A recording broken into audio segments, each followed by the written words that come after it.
Donald Trump का एक बार फिर से दर्द छलका है। ये बड़ी खबर हम आपको बता रहे हैं, जहां पर नोबेल नहीं मिलने से डोनाल्ड ट्रंप ने अपना दर्द साझा किया है। ट्रंप ने फिर युद्ध रुकवाने का राग भी अल्पाया और साथ ही ये भी कहा कि मैंने 8 शांति समझौते करवाए हैं। जिसे नोबेल मिला उसने फोन भी किया है। देखिए, नोबेल पुरस्कार दिया गया था, लेकिन डोनाल्ड ट्रंप को वो पुरस्कार नहीं मिला, जिसके बाद कहीं ना कहीं डोनाल्ड ट्रंप काफी ज्यादा आहत होते हुए नजर आए। ये खबर हम आपको बता रहे हैं, जहां पर नॉर्वेजियन नोबेल कमेटी ने 2025 के नोबेल शांति पुरस्कार को वेनेजुएला के विपक्षी नेता मारिया कोरिना को दिया है, जिसे अमेरिकी राष्ट्रपति डोनाल्ड ट्रंप को एक बड़ा झटका लगा। पुरस्कार घोषणा के तुरंत बाद व्हाइट हाउस ने इसे राजनीति पर शांति की प्राथमिकता बताते हुए नाराजगी जाहिर की। ट्रंप ने ओवल ऑफिस में पत्रकारों से बातचीत की और कहा कि मैंने इस साल 8 शांति समझौते करवाए, जिसमें गाजा युद्ध विराम और कंबोडिया थाईलैंड सीमा विवाद भी शामिल है। लेकिन ऐसे में उन्होंने ये भी कहा कि जब उन्हें पुरस्कार नहीं मिला तो कहीं ना कहीं वो इससे आहत होते हुए भी नजर आए। उन्होंने दावा किया कि कोरिना ने उन्हें फोन किया और साथ ही ये कहा कि ये पुरस्कार उन्होंने उनके सम्मान में स्वीकार किया है। ट्रंप ने फिर युद्ध रुकवाने का राग अल्पा और कहा कि मैंने 7 युद्ध खत्म किए, लेकिन नोबेल कमेटी ने राजनीति चुनी है। देखिए, नोबेल पुरस्कार नहीं मिलने से कहीं ना कहीं डोनाल्ड ट्रंप काफी ज्यादा आहत होते हुए नजर आए। उन्होंने साफ तौर पर दोबारा से जिक्र किया युद्ध विराम का। उन्होंने कहा कि मैंने 8 शांति समझौते करवाए हैं। विजेता ने खुद माना कि वो इसके हकदार थे और ऐसे में कहीं ना कहीं नोबेल पुरस्कार न मिलने से ट्रंप ने कहीं ना कहीं व्हाइट हाउस में जब मीडिया से बातचीत की तो उन्होंने यहां पर कहा कि मैंने 8 शांति समझौते करवाए हैं, युद्ध विराम को भी रुकवाया है और ऐसे में कहीं ना कहीं नोबेल कमेटी ने उन्हें पुरस्कार नहीं दिया। तो ऐसे में जिन्हें पुरस्कार मिला है, जिसे कोरिना को पुरस्कार मिला है, तो उन्होंने कहा कि कहीं ना कहीं डोनाल्ड ट्रंप ही इसके हकदार हैं।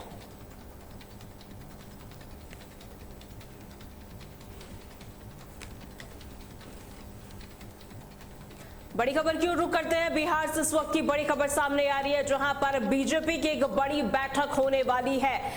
लगातार बैठकों का दौर शुरू हो चुका है और ऐसे में बीजेपी के कोर ग्रुप की बैठक आज होगी। कल बीजेपी चुनाव समिति को लिस्ट भी सौंपी जाएगी। आरजेडी में टिकट को लेकर टकराव भी काफी ज्यादा देखने को मिल रहा है। बिहार में टिकटों के बंटवारे पर मंथन काफी ज्यादा तेज हो गया है। कल बीजेपी चुनाव समिति को अपनी लिस्ट सौंपेगी और ऐसे में कहीं ना कहीं खींचातानी जिस तरीके से देखी जा रही है टिकट बंटवारे को लेकर, साफ तौर पर यहां पर आज दोबारा से बीजेपी की एक बड़ी बैठक होगी दिल्ली में और साथ ही यहां पर पार्टी का कोर ग्रुप दिल्ली में बैठक करेगा, जहां हर सीट के लिए 3-3 संभावित उम्मीदवारों की लिस्ट अंतिम रूप यहां पर दी जाएगी। कल शाम 6:30 बजे केंद्रीय चुनाव समिति की बैठक में नरेंद्र मोदी ने जेपी नड्डा और अमित शाह के नेतृत्व में वो फैसला लेंगे और साथ ही एनडीए की पहली संयुक्त लिस्ट 13 अक्टूबर को जारी हो सकती है। सूत्रों के हवाले से ये बड़ी खबर सामने आ रही है, जहां पर सूत्रों के अनुसार चिराग पासवान की 36 सीटें मांग रही थी और ऐसे में कहीं ना कहीं बीजेपी 22 देने को तैयार हुई है। आरजेडी में टिकट वितरण को लेकर आंतरिक टकराव की खबरें भी लगातार देखी जा रही है, लेकिन ऐसे में कहीं ना कहीं सीट बंटवारे को लेकर जिस तरीके से खींचातानी देखी जा रही है और आज दोबारा से बीजेपी की एक बड़ी बैठक होने वाली है। टिकट को लेकर, टिकट बंटवारे को लेकर मंथन काफी ज्यादा तेज हो गया है। कल बीजेपी चुनाव समिति को लिस्ट सौंपेगी और यहां पर दिल्ली में बिहार बीजेपी की कोर ग्रुप की बैठक होने वाली और कहीं ना कहीं जो उम्मीदवार हैं उनके नामों पर मुहर लग जाएगी। फोन लाइन की ओर रुख कर लेते हैं। दिग्विजय चौहान हमारे सहयोगी हमारे साथ जुड़ चुके हैं। दिग्विजय, देखिए, आज दोबारा से बिहार में बीजेपी की बड़ी बैठक होने वाली है। हालांकि इस बैठक में क्या कुछ ऐसा हो सकता है कि उम्मीदवारों के नाम जो है कहीं ना कहीं जब बीजेपी इन्हें सामने रखेगी तो यहाँ पर एक बड़ा बदलाव भी देखा जा सकता है? बिल्कुल विजयलक्ष्मी, आपको बता दें कि बिहार में जो सीटों के बंटवारे पर राय है वो लगभग अब बनती हुई नजर आ रही है और अभी जो जानकारी मिल रही है उसके मुताबिक जो एनडीए गठबंधन है उसमें 243 में से लगभग 240 जो सीटें हैं उस पर स्थिति लगभग फाइनल हो चुकी है, जिसमें चिराग पासवान की पार्टी को 26 सीटों पर चुनाव लड़वाने की बात सामने आ रही है।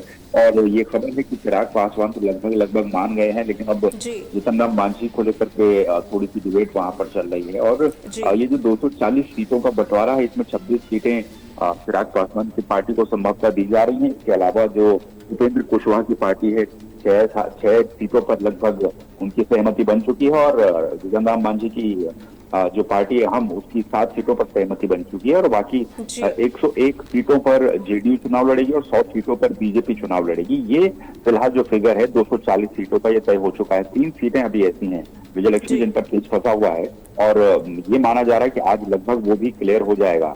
और अभी भी ये माना जा सकता है कि जो एनडीए का जो सीट शेयरिंग का जो फॉर्मूला रहेगा, उसमें जेडीयू अभी भी बड़े भाई के तौर पर भूमिका निभाएगी, यानी कि बीजेपी से 1 सीट या 2 सीट ज्यादा सीटों पर जेडीयू चुनाव लड़ेगी, जबकि बीजेपी उनसे 1 या 2 सीट कम सीट पर चुनाव लड़ेगी। अभी तक का जो तय किया गया है, जो जानकारी सूत्रों के मुताबिक मिल रही है, उसके मुताबिक 101 सीट पर जेडीयू और 100 सीट पर बीजेपी चुनाव लड़ेगी। और बची हुई जो 40 सीटें हैं वो बाकी के जो छोटे दल हैं, सहयोगी दल, उनमें बांटी जाएगी, जिसमें चिराग पासवान की पार्टी सबसे महत्वपूर्ण है, जिसको 26 सीटें देने की बात की जा रही है। इसके अलावा जीतन राम मांझी और उपेंद्र कुशवाहा की पार्टी लगभग 13 से 14 सीटें ऐसी होंगी जिस पर ये दोनों पार्टियां चुनाव लड़ेंगी। और इस तरह से कुल 240 सीटों पर अभी तक जो सहमति है वो बनी है। ये भी जानकारी है कि आज लगभग ये सब चीजें फाइनल हो जाएंगी, और जैसे ही चीजें फाइनल होती है, सहमति पूर्ण रूप से बन जाती है, वैसे लिस्ट भी जारी कर दी जाएगी। विजय जी, दिग्विजय, देखिए बीजेपी का कहना है कि एनडीए इस बार 225 पार का लक्ष्य हासिल करेगा। तो ऐसे में जो सीट बंटवारे यहाँ पर होंगे,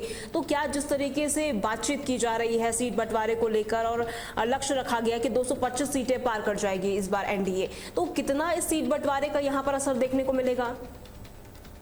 तो देखिए, अगर हम पिछले विधानसभा चुनाव का आंकड़ा अगर देखते हैं, तो बराबर जो वोट परसेंटेज था वो दोनों गठबंधनों को पड़ता हुआ नजर आया था। 37-37% वोट है वो दोनों गठबंधन को पड़ा था, चाहे महागठबंधन हो या फिर एनडीए का गठबंधन हो। इस बार क्योंकि पिछली बार का जो सीटें मिली थी पार्टियों को, लगभग ऐसी स्थिति में थी कि आरजेडी सत्ता में नहीं है, लेकिन सबसे बड़ा दल आरजेडी ही थी, तेजस्वी यादव की पार्टी को सबसे ज्यादा सीटें मिली थी।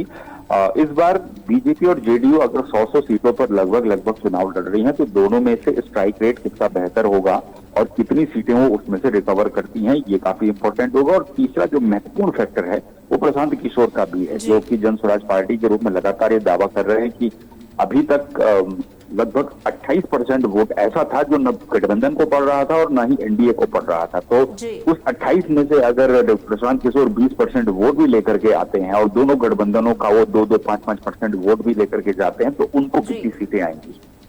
तो कुल मिलाकर के ये कहा जा सकता है कि एनडीए अपना दावा भले ही 200 पार का कर ले, लेकिन 243 सीटों में से 200 पार जाना बहुत लगभग असंभव जैसी स्थितियां हैं। यहाँ तो 120 सीटों पर बहुमत होता है, तो 120 सीटें लाना ही बहुत बड़ी चुनौती, बहुत बड़ी बात हो जाएगी गठबंधन के लिए, दोनों ही गठबंधनों के लिए। तो इसमें प्रशांत किशोर की भूमिका थर्ड फ्रंट के रूप में कैसी आ रही है वो भी देखना होगा, और बीजेपी का परफॉर्मेंस कैसा रहता है, उनके साथ जेडीयू का कैसा रहता है, और उनके जो सहयोगी दल है उनका कैसा रहता है, ये भी काफी इंपॉर्टेंट होगा। जी, बहुत बहुत शुक्रिया दिग्विजय हमारे साथ जुड़ने के लिए।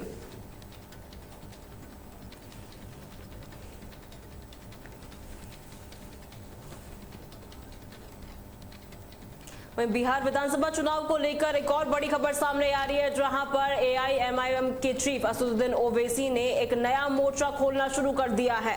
बिहार विधानसभा चुनाव से इस वक्त की बड़ी खबर हम आपको बता रहे हैं, जहां पर ओवैसी की पार्टी एआईएमआईएम तीसरे मोर्चे की तैयारी में जुटी हुई है। सूत्रों के हवाले से ये बड़ी खबर हम आपको बता रहे हैं, जहां पर असदुद्दीन ओवैसी ने तेज प्रताप यादव से संपर्क साधा है और साथ ही बहुजन समाजवादी पार्टी से भी एआईएमआईएम ने संपर्क किया है, और साथ ही ओवैसी की पार्टी 100 सीटों पर चुनाव लड़ने की तैयारी कर रही है। सूत्रों के हवाले से ये बड़ी खबर हम आपको बता रहे हैं, जहां पर बिहार चुनाव में तीसरा मोर्चा एक सामने आ रहा है, जहां पर एआईएमआईएम ने तेज प्रताप से संपर्क साधा और साथ ही बीएसपी के साथ भी गठबंधन करने की कोशिश की है। 100 से ज्यादा सीटों पर उतरने की तैयारी यहां पर असदुद्दीन ओवैसी की पार्टी करने पे लगी हुई है। और ऐसे में जिस तरीके से गहमा गहमी देखी जा रही है बिहार विधानसभा चुनाव को लेकर एआईएमआईएम ने तीसरे मोर्चे की रणनीति पर काम करना शुरू कर दिया है। पार्टी प्रमुख असदुद्दीन ओवैसी ने सीमांचल न्याय यात्रा शुरू की है और सूत्रों के मुताबिक जो जानकारी सामने आ रही है, आरजेडी से निष्कासित तेज प्रताप यादव की जनशक्ति जनता दल से संपर्क किया है और साथ ही तेज प्रताप ने काला बोर्ड को पार्टी सिंबल बनाया है और सामाजिक न्याय का नारा दे रहे हैं। देखिए, जिस तरीके से सीट बंटवारे को लेकर भी कहीं ना कहीं बीजेपी में गहमा-गहमी देखी जा रही, तो ऐसे में तीसरा मोर्चा यहां पर असदुद्दीन ओवैसी की पार्टी ने खोल दिया है और यहां पर 100 से ज्यादा सीटें मांगी गई है और चुनाव लड़ने की खबर भी सामने आ रही है। बिहार विधानसभा चुनाव से एक और बड़ी खबर हम आपको बता रहे हैं, जहां पर एआईएमआईएम तीसरे मोर्चे की तैयारी में लगी हुई है। तेज प्रताप से इन्होंने संपर्क साधा और साथ ही बहुजन समाजवादी पार्टी से भी बातचीत की गई है और ऐसे में जो जानकारी सामने आ रही है, आपको बता दें, ओवैसी की पार्टी 100 सीटों पर चुनाव लड़ने की तैयारी में है। तो ऐसे में किसके पक्ष में कितनी सीटें जाएगी, इसको लेकर भी काफी मंथन किया जा रहा है, लेकिन सीट बंटवारे को लेकर काफी ज्यादा बिहार चुनाव में गहमा-गहमी देखी जा रही है और ऐसे में सूत्रों के हवाले से ये बड़ी खबर हम आपको बता रहे हैं, जहां पर बिहार विधानसभा चुनाव में तीसरा मोर्चा खुलना शुरू हो गया है। एआईएमआईएम ने तेज प्रताप से संपर्क साधा और साथ ही बीएसपी के साथ गठबंधन की कोशिश भी की जा रही है, क्योंकि 100 से ज्यादा सीटों पे उतरने की तैयारी असदुद्दीन ओवैसी की पार्टी करने पे लगी हुई है।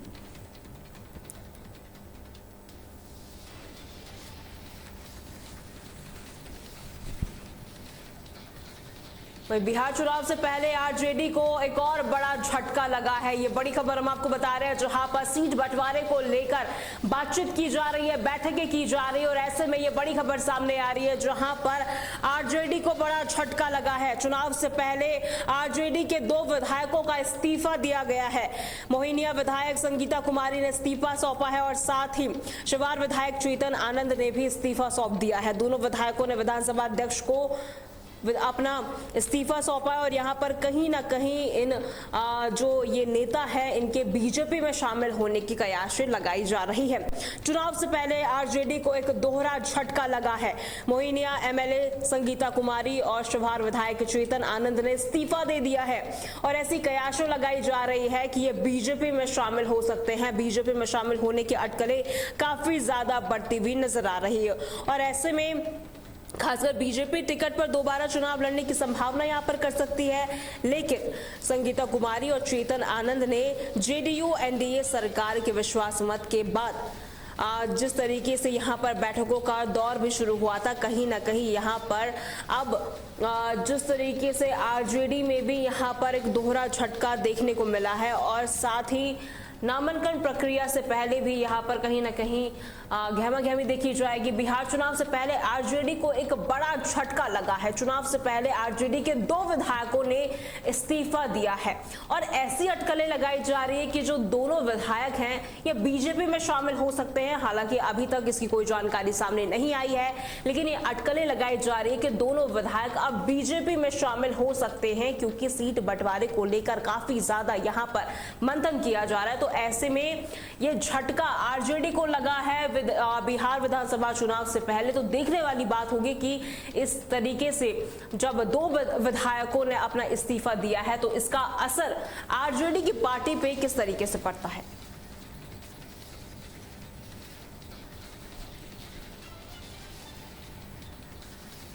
ब्रेकिंग न्यूज में फिलहाल के लिए इतना ही। खबरों के लिए बने रहें तहलका डिजिटल के साथ।